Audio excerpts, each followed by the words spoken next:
understand and learn and figure out ways to apply it to our lives. We're here hoping to be closer to you and be better examples of what it means to be a Christian in this world. Help us to be that. We thank you for our teachers here that really take time to encourage these kids. Please help them. Please be with the kids that are here. Help us to be what we need to be for them and help us to encourage them with them. We thank you so much for Christ. In his name we pray. Amen.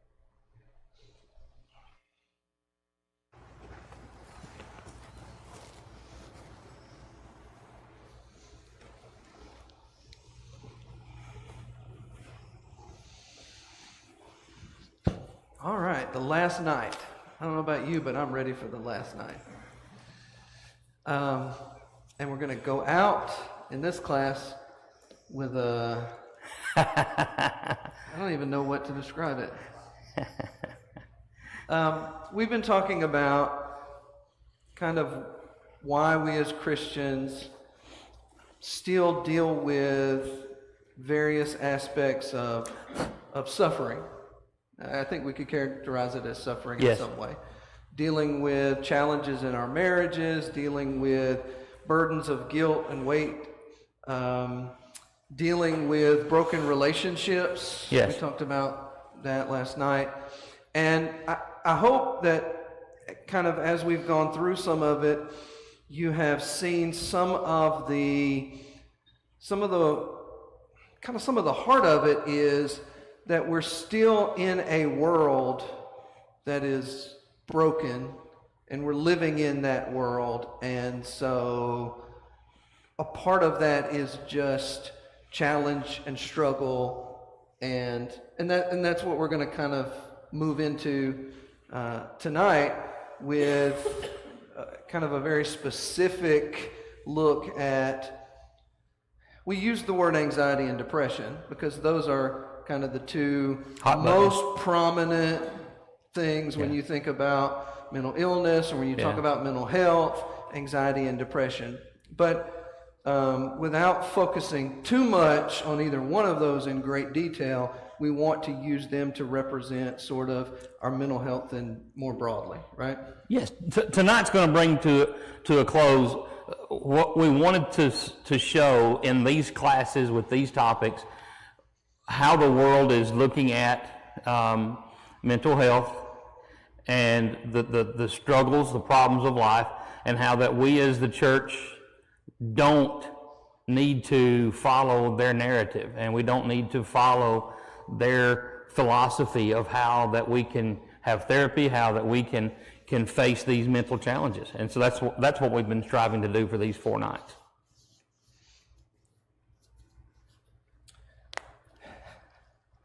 All right, so to get us started, though, I want to give you a challenge and then give you a case study. All right. So the challenge is, well, actually, 3 things. One's a disclaimer. I am a licensed counselor. You are a licensed counselor, but I am not your licensed counselor. Okay.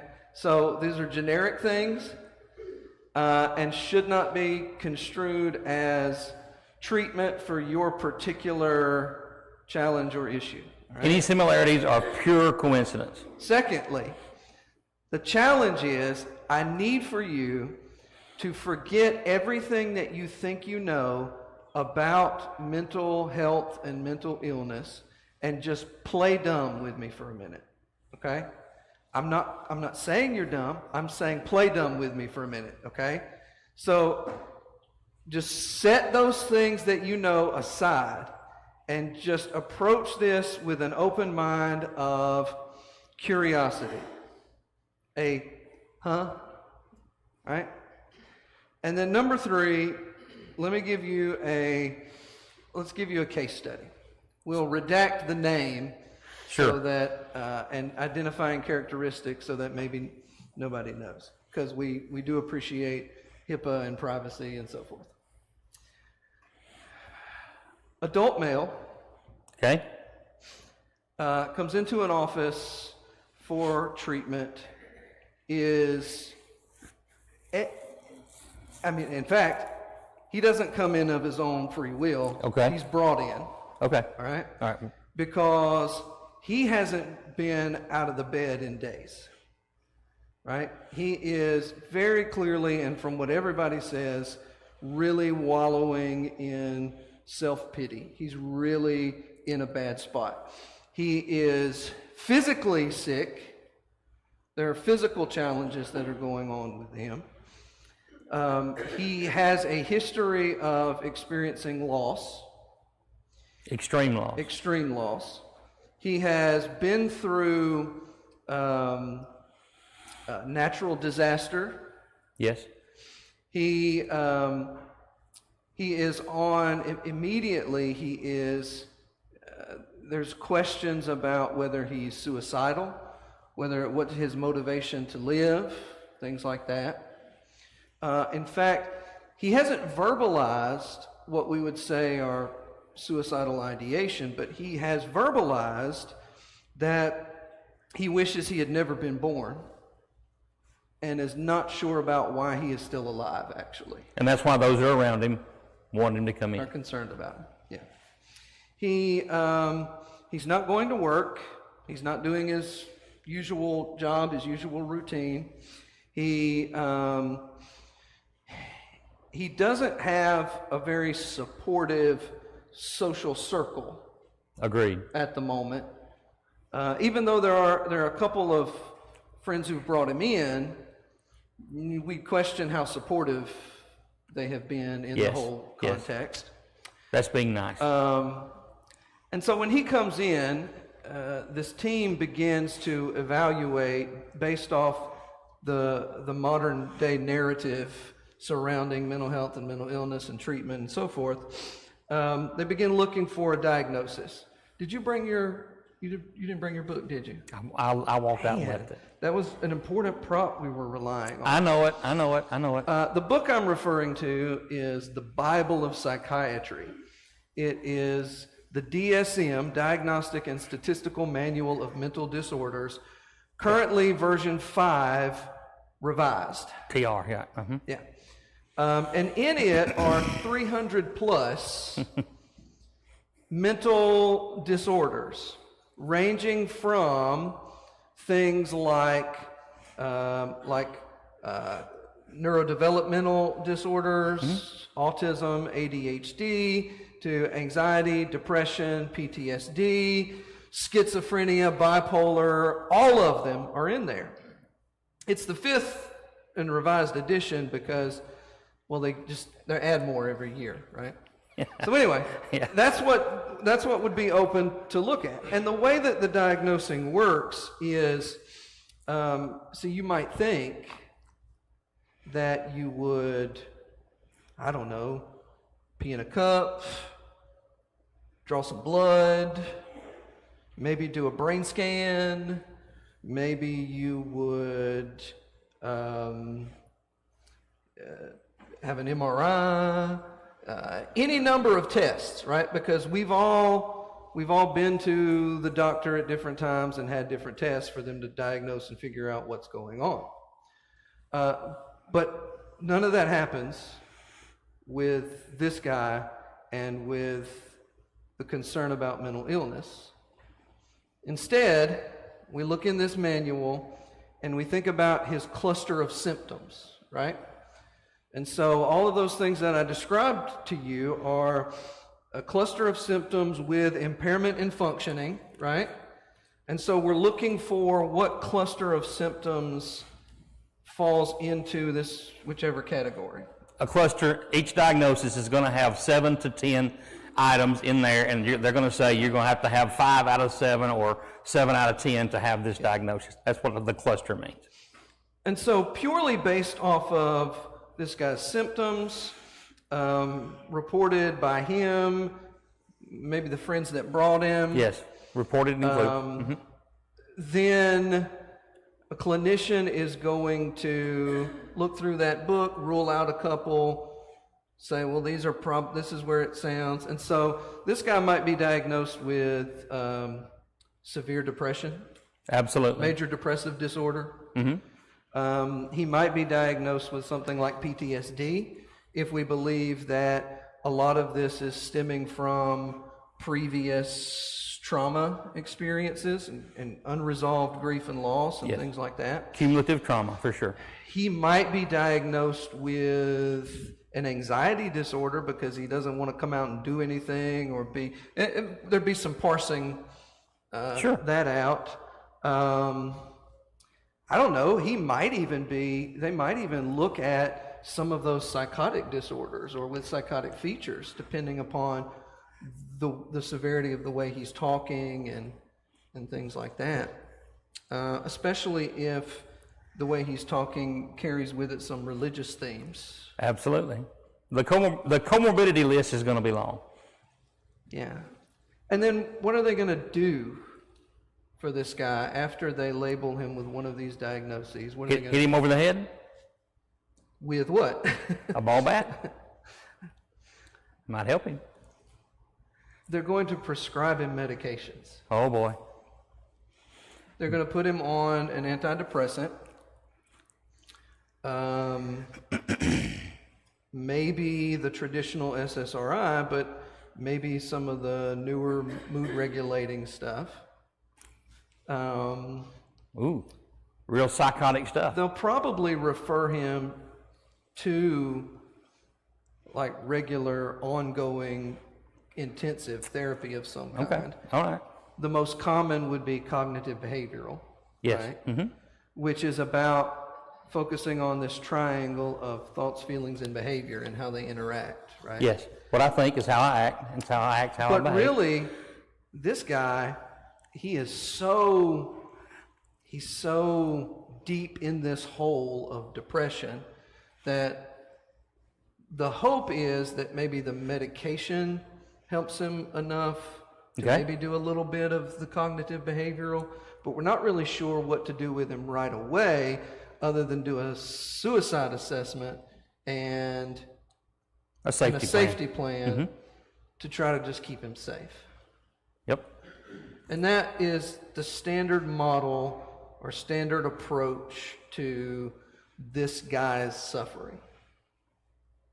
Right? Does Okay. that carry the narrative? Sure, sure. What do they know about him? This is a case study for them. What do they know about him? Sustained trauma, Lack of support system. lack of support, inability to fully communicate what his feelings and thoughts are. A long list of extremely heavy events. Yep. Okay? Yep. And now we're going to put him on Prozac. Probably a bunch of it. How many milligrams do you want him to have? About 100? Oh, I don't know. I don't care about that stuff. About 200 maybe? But I told you I wasn't going to tell you who he was, but I do want to tell you who he was. Okay. His name was Job. All of those things describe Job. Was something wrong with Job? This Did Job is yes, have this an is no. illness? Did Job have a disorder? Did Job have a problem? Job had a problem, but it wasn't a problem that was an illness. Job was suffering, and Job didn't even know why. If you read Job chapter 3, he opens his mouth and he curses the day of his birth. And I would say to you that very few clients have sat in my office and been as negative, as dark as Job was in Job chapter 3. No, me. No, I agree. That's not a normal. And so Job, we hold Job up as sort of this, if you want to talk about human suffering, you talk about Job. Because Job lost his family, he's lost his health, Job is got sores and boils all over him, and if Job walked into today's therapy office, community mental health, or whatever, Job is diagnosed with a mental illness, and Job is medicated. And what I want to start this conversation with is, You and I know, because we've read the book of Job, why Job was suffering. And it wasn't that there was anything wrong with Job. It was actually just the opposite. Why in the world do we today still let the world drive the narrative about how to deal with human suffering and our emotions? Why do we think that normal responses to the challenges of life are illness when there is no evidence for it? There is none. That's the part we want to be sure they know. Because that's not the narrative, and that's not the common knowledge, and that's not what the publicity, things that we spend millions of dollars on so that people know. That's not what any of them say. And yet, if you look at what's going on underneath it, and you look at the actual research, and you look at the actual study of these things, none of that is based on any kind of proven anything. In fact, in 2022, That's the latest big one that was released is 22. There was a big study that came out. And so the narrative all the way from, this narrative sort of started even in the 60s. The narrative around depression was, it has something to do with serotonin levels, right? It's chemical imbalance in the brain. And so they began to study and develop SSRIs. In the 90s, that's where this really began to be prominent, because now we had SSRI drugs.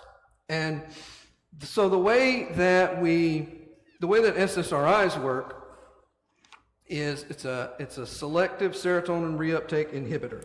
And what that means is, y'all writing that down? Serotonin is a normal chemical in your brain.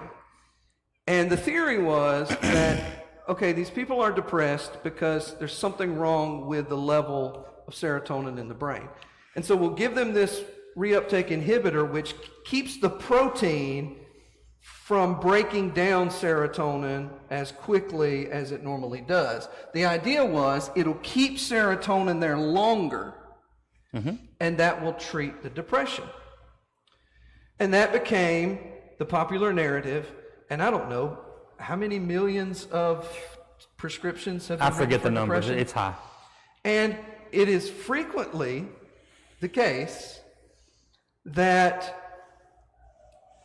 you lose a loved one and you have difficulty processing that and getting through that, and you go and see your medical doctor and they'll put you on one of these medications.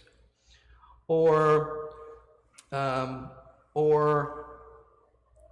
when I faced some betrayal and challenge in my life, that's what the doctor wanted to put me on right away as well. And yet, in these examples, we're just responding to the normal challenges of life, but we don't like it. And so this narrative began of it's disease, it's illness, let's use this medication. And I say that to say, this study that came out in 22 went back and looked at all of the research that had been done surrounding depression and serotonin ever since we started talking about it. And what they found was there's actually no evidence. Zero.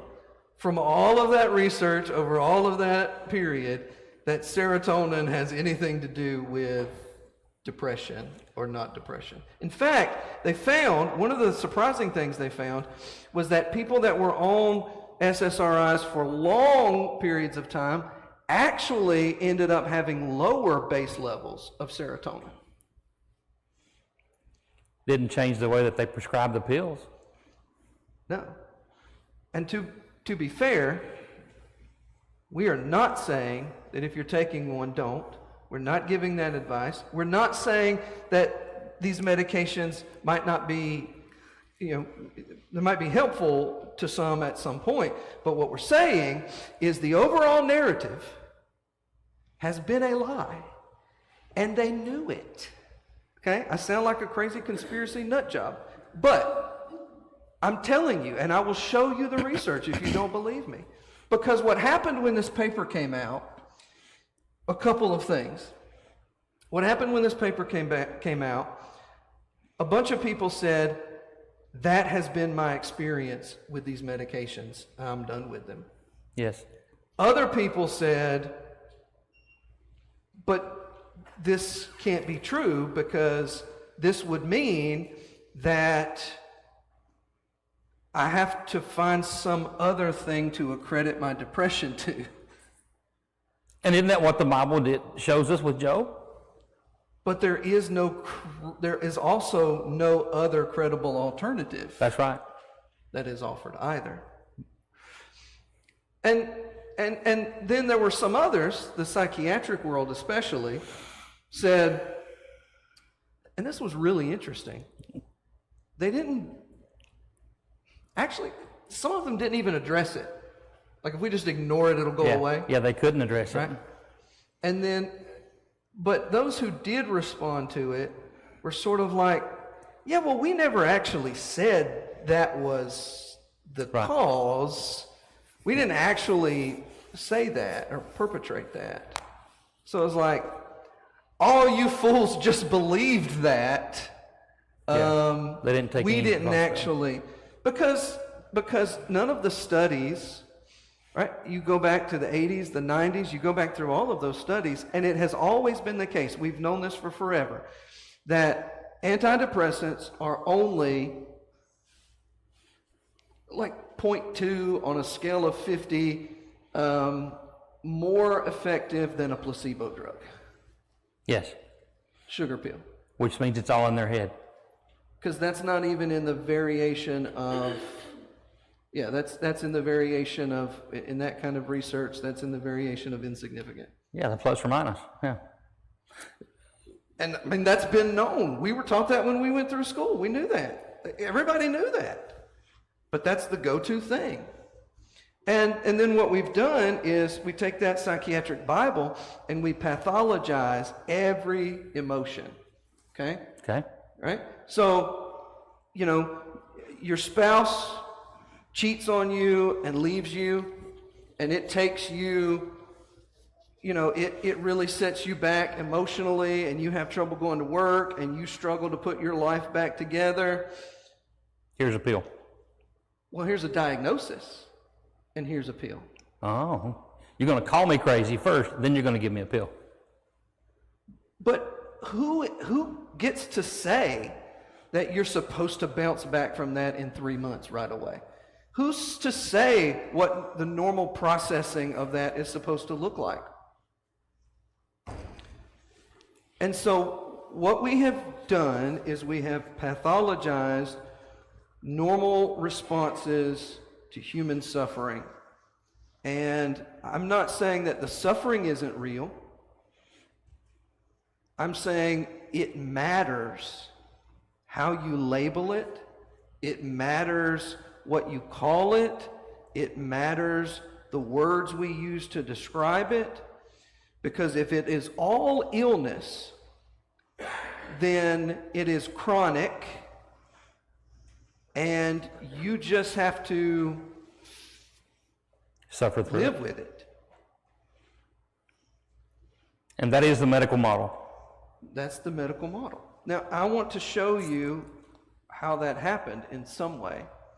Do you remember, if you were here last night, we talked about the different sort of philosophy that our society shifted through.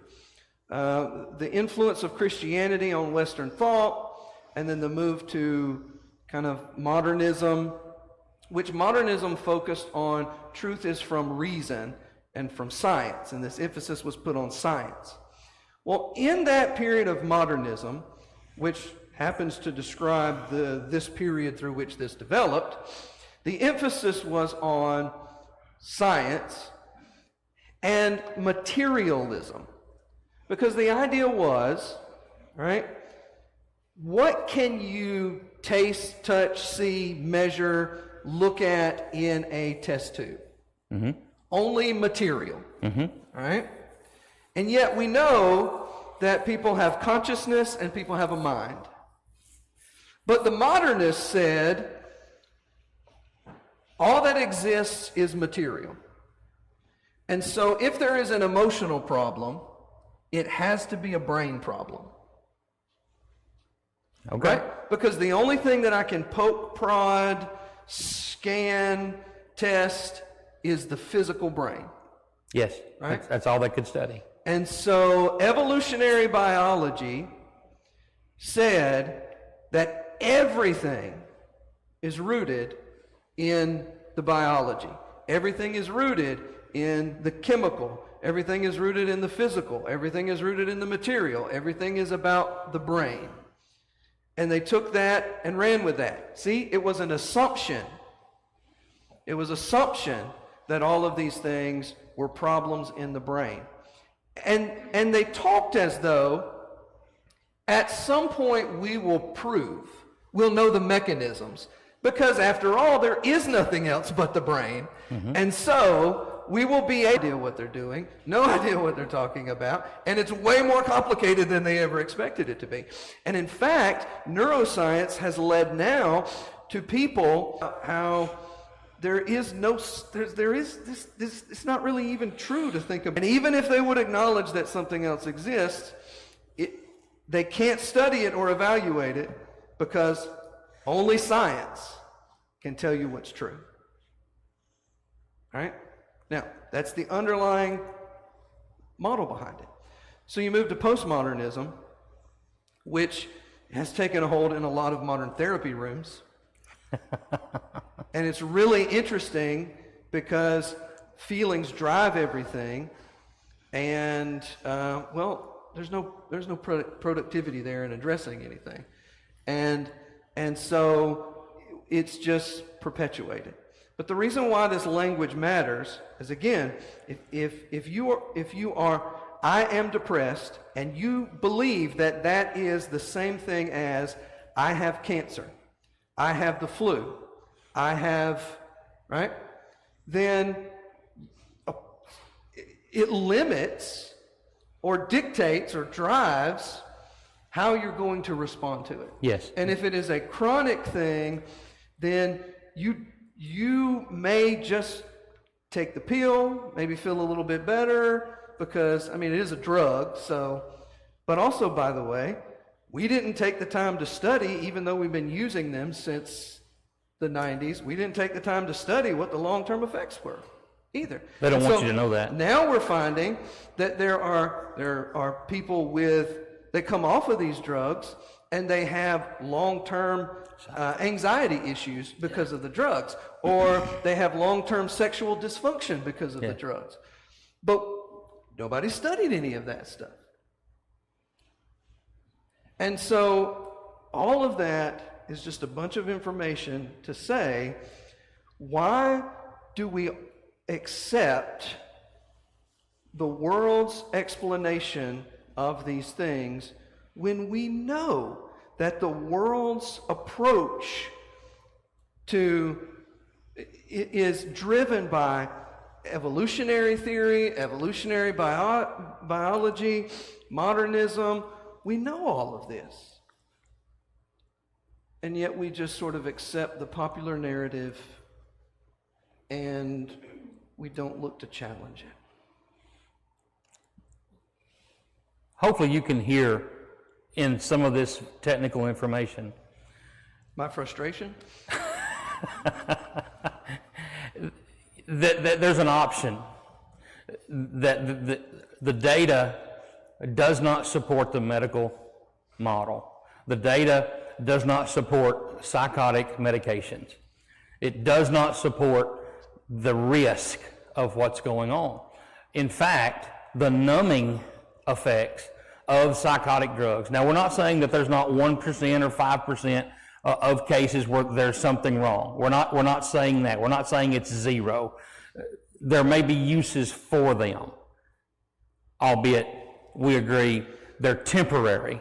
They're not forever solutions. They have a place in a spot. But and that's what got us looking into all of that. Yeah. Was when we were doing community mental health, the number of people that came already knowing what they wanted their diagnosis to be because they had Googled it, right? And could tell you the checklist of symptoms and could tell you that it impacted their functioning at home and at school. And then what would you have to do? Refer them to the psychiatrist. Yes. And what would they do? They would get a medication, and they would continue to take that medication for all of eternity, and they wouldn't come back to therapy. And we had gathered the history, and we knew, oh, you had this loss, and you have no support system in your life, no spirituality, you don't go to church, you're not connected to people, you have all these problems in your family, all of these things, and we're like, we can help with those, we can work with those. Yes. But no, on top of all those things, I have an illness. And that's all I want you to to deal with or treat, and this pill does that. And so we're frustrated because you're not depressed because you have something called depression.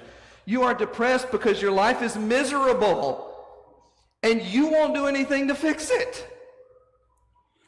What did God do with Job? That's our case study, right? Let's close out our case study before time kills us. God told Job to stand up and give an answer, right? That's chapter 38, and he repeats it again in 40. You say, God's that mean? He took his family, he took his health, he took his wealth, and he wants him to stand up and answer questions. Sure he does. You remember what he asked Job? Where were you when I made Leviathan? Where were you when I did this? Where were you when I did that? What was he saying to him? That he couldn't rebound? No, Job learned, right? Job learned that he was a man and God was the one doing it.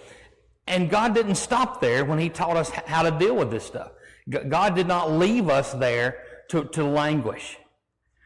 Instead, God used the trouble, the trauma, if I can use that word, that Israel faced when they were ran out of their own home, and Peter is writing to the diaspora, those that have been chased out, and he says to them, they must gird up their loins. What's that mean? What's that mean? It means get dressed, get ready for action. Yeah, to put it in our terms, get your bootstraps and let's get going. To be fair, that's not our terms. That's his terms. That's not our terms. He makes fun of my holler language all the time. And that's exactly what God has inspired Peter to say to them. Yes, life is hard, but get ready and stand up and under the pressure. And that's not the only time that's used. Paul does the same thing when he's talking to the Corinthians. In the 1 Corinthian letter, he tells them to quit ye like men, to use the King's English. Well, what does that mean? Stop acting like children. Set your shoulders for the load that you have professed, you have confessed Christ. You're going to have trouble. Set your shoulders for the trouble that you have in front of you and work this out. That's the Christian's response, not to curl back. But wait a minute. But it sounds like you're just telling me that I ought to just suck it up and deal with it, and that doesn't sound very therapeutic. I'm telling you that you should not be reactionary. I'm telling you that you should see the reality of the problem. But what if, but you don't understand how I have no energy, I have no motivation, I have no desire, I just can't get out of bed every morning. I can't. And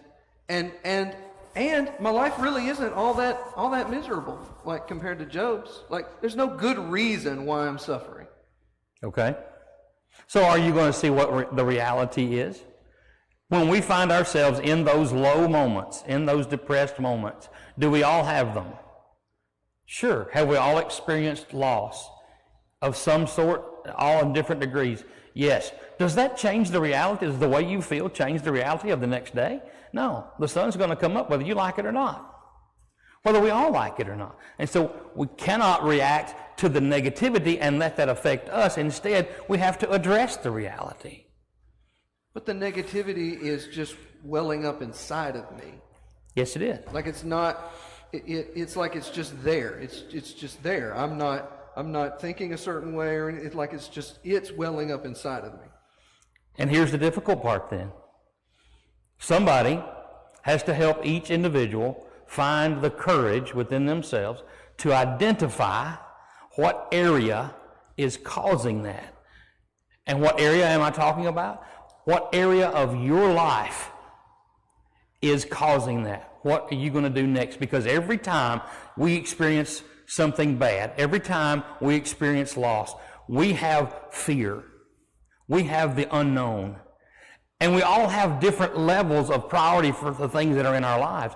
And you have to identify which one is first, which one is on the top of that list. And then once you identify that, then we can use the therapeutic process, the cognition, the behavior, and the action for you to decide your own action steps. You're going to stop me. I see your hand. Here it comes. So what you're saying is not that I should power through, but that I should take action. Yes.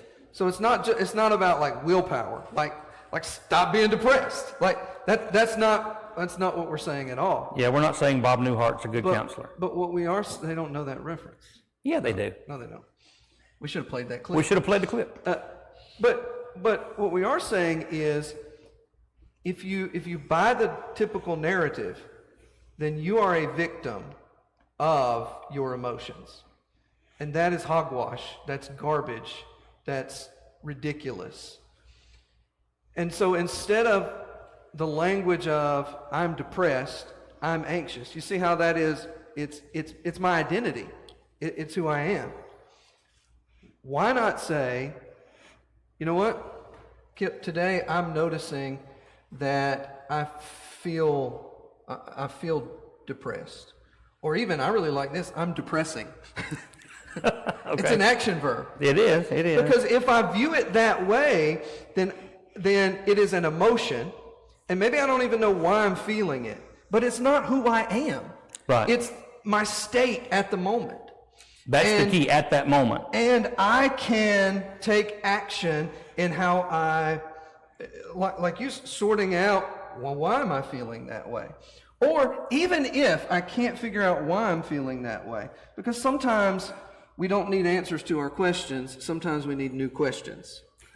Sometimes there's just not I'm not going to have the insight to figure out why. But what I can do, if I'm going to view this as something that I can address, is I can figure out how to cope with it. Okay. In a productive and positive way, but not in a way that is unhealthy and that doubles down into it.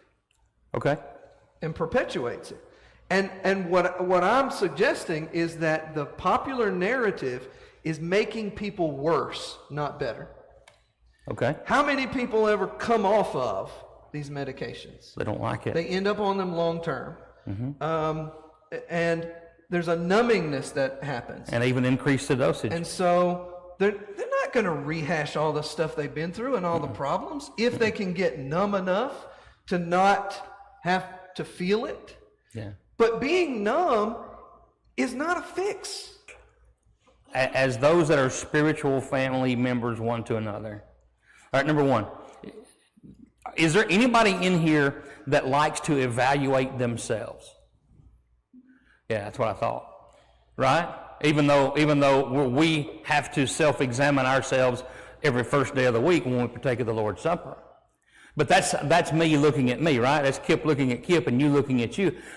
But when we see brothers and sisters in Christ, we can help them evaluate. You don't have to say anything. Be there as a sounding board. Be there with a sympathetic ear and let them evaluate the state, the status that they're in. And then here's the hard part. Here's the part that we're not taught. Once you evaluate, then you have to assess where you are within that evaluation, and you compare it to where you want to be. Once you have those two elements in place, a good therapist, you called me a bad therapist 2 nights ago. No, I didn't. So a good therapist will have you see that, compare and contrast the way that's going, and then will ask you one simple question. What's the first step?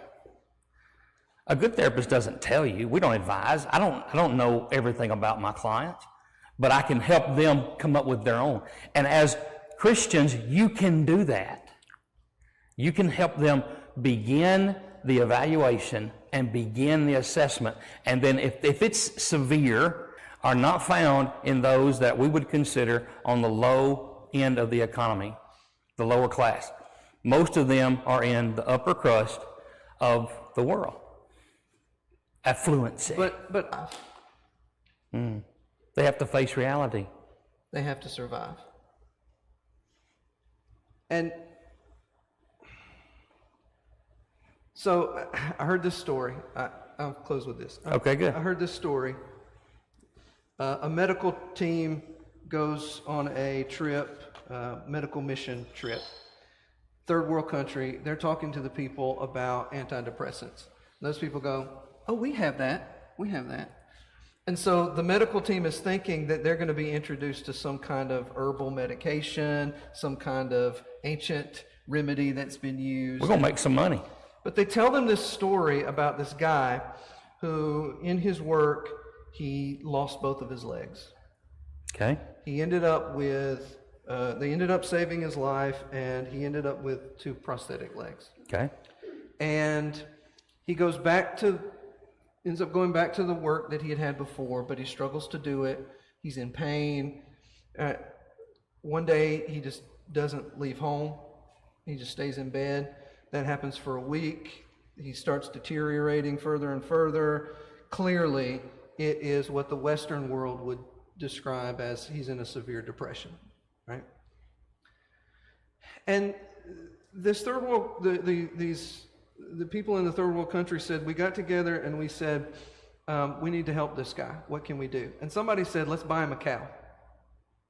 The cow was their antidepressant, because they bought this man a cow, and he could milk the cow, take care of the cow.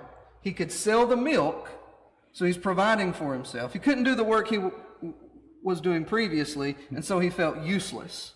But he could be productive with the cow. Now he could be productive. Okay. And they said, it didn't take very long. He's up, he's out and about, he's caring for this cow. He's got more cows. He's running a dairy farm now. Life has meaning and purpose again, and he has a reason to get up out of bed. And they called that their antidepressant. Just a completely different perspective on it. Whereas we would have gone in there, we would have medicated him, and made him feel nothing. He wouldn't have been motivated to do something different. And I think that's all we're trying to talk about. It's a little different tonight. You don't have a snack time. The kids are going to come in a little